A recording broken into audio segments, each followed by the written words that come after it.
आज की मुरली में बाप दादा ने बच्चों को सबसे महत्वपूर्ण बात याद की समझाई है।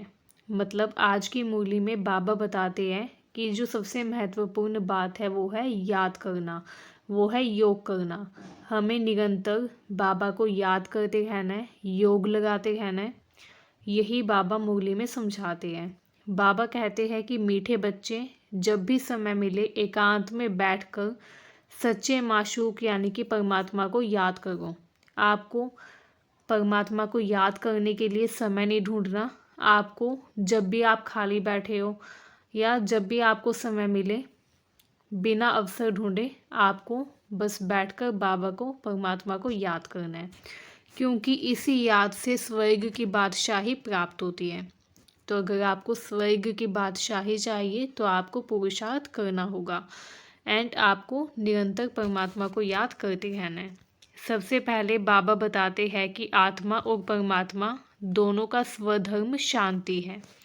हम आत्माएं मूल रूप से शांत स्वरूप हैं और शांति धाम की निवासी है। परमात्मा भी वहीं के निवासी है, लेकिन फ़र्क ये है कि हम आत्माएं जन्म मरण के चक्र में आती हैं। मतलब हम आत्माएं फंसी हुई है जन्म मरण के चक्र में। है तो हम भी शांति धाम के ही निवासी, लेकिन हम जन्म मरण के चक्र में फंस चुके हैं।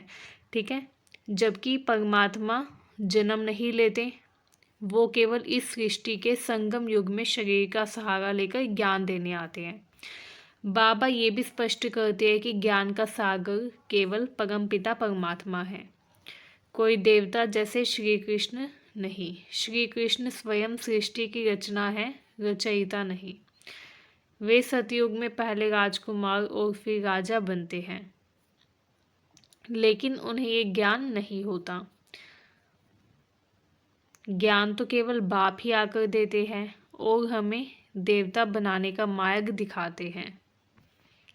इस मुरली में अलबेलापन, लापरवाही पर विशेष जोर दिया गया है।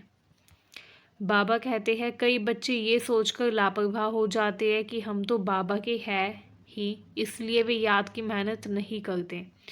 यही सबसे बड़ी गलती है। अगर कोई बच्चा सच्चे दिल से निरंतर याद में रहे तो उसके अंदर स्थायी खुशी बनी रहती है।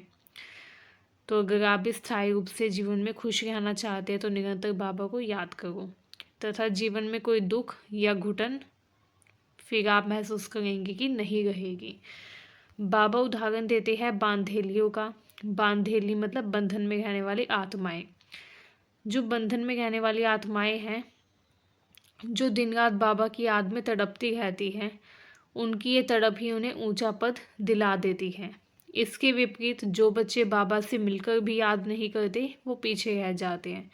इसलिए बाबा कहते हैं कि हर समय याद का अभ्यास ज़रूरी है। फिर बाबा हमें 84 जन्मों के चक्र की जानकारी देते हैं। हम आत्माएं पहले सतयुग और त्रेता में पवित्र देवता थे, फिर हम धीरे धीरे पतित हो गए तथा पतित होकर क्षत्रिय, वैश्य और शूद्र बन गए। अब हमको फिर से संगम युग में ब्राह्मण बनकर अपने आप को शुद्ध करना है, और जब हम अपने आप को शुद्ध कर लेंगे तो हम फिर से देवता बन जाएंगे। ठीक है, इस प्रक्रिया में सबसे महत्वपूर्ण है पवित्रता और आत्म अभिमान। हमें बस पवित्रता बनाए रखनी है, पवित्र रहने का प्रयास करना है और आत्म अभिमान रखना है। आत्म अभिमान मतलब कि हमें खुद को आत्मा मानना है, शरीर नहीं मानना। ठीक है, अशरीरी रहना है। बाबा कहते हैं कि देह अभिमान ही सभी दुखों का कारण है।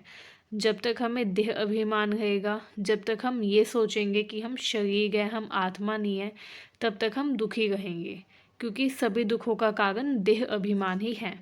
हमें हर काम करते हुए ये अभ्यास करना है कि मैं आत्मा हूँ और ये शरीर केवल एक माध्यम है, ये सिर्फ एक माध्यम है जिसके द्वारा मैं हर काम कर पा रही हूँ। ठीक है, बाबा ये भी समझाते हैं कि आज की दुनिया में रावण का राज्य है। आप भी देखते हैं आज की दुनिया में हर व्यक्ति के अंदर जो काम, क्रोध, लोभ, मोह, अहंकार, ये जो विकार है ये काफ़ी बढ़ गए हैं। तो आज की दुनिया में रावण का राज्य है, इसलिए हर जगह दुख, बीमारी, अकाल और मृत्यु देखने को मिलती है। लेकिन सतयुग में ऐसा नहीं होगा। वहाँ कोई बीमारी नहीं होगी और आत्मा अपने समय पर खुशी खुशी शरीर बदलती है, इसलिए उसे सुखधाम कहते हैं। वो सुखधाम है क्योंकि वहाँ पर सुख ही सुख है। लेकिन जहाँ पर हम रह रहे हैं ये दुख धाम है, क्योंकि यहाँ पे सिर्फ दुख ही दुख है। बीमारी, अकाल, ये यहाँ पर देखने को मिलता है। एक और महत्वपूर्ण बात बाबा बताते हैं, वो कहते हैं कि हमें अपने कर्म करते हुए ये स्मृति रखनी है, ये याद रखना है कि मैं निमित्त हूँ। निमित्त मतलब मैं एक माध्यम हूँ, करने वाला मैं नहीं हूँ। मैं सिर्फ एक माध्यम हूँ, कराने वाला परमात्मा है। जो भी मैं कर रहा हूँ वो मुझसे परमात्मा करा रही है। इस भावना से काम करने पर सहज योग की अनुभूति होती है और हर कार्य सफल हो जाता है। आज की मूली में जो धारणा के रूप में मुख्य बातें बताई गई है, जो हमें धारण करनी है, वो है हर कार्य करते हुए आत्म अभिमानी बनना है और देह अभिमान को समाप्त करना है।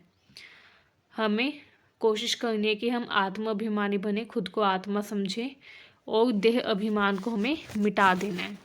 सतयुगी राजाई के योग्य बनने के लिए हमें अपने व्यवहार को शुद्ध करना है, अपने आप को रॉयल बनाना है, जिसमें पवित्रता सबसे मुख्य है। हम अपने व्यवहार को तभी शुद्ध कर पाएंगे जब हम पवित्र बन पाएंगे, और पवित्रता सबसे ज़्यादा ज़रूरी है।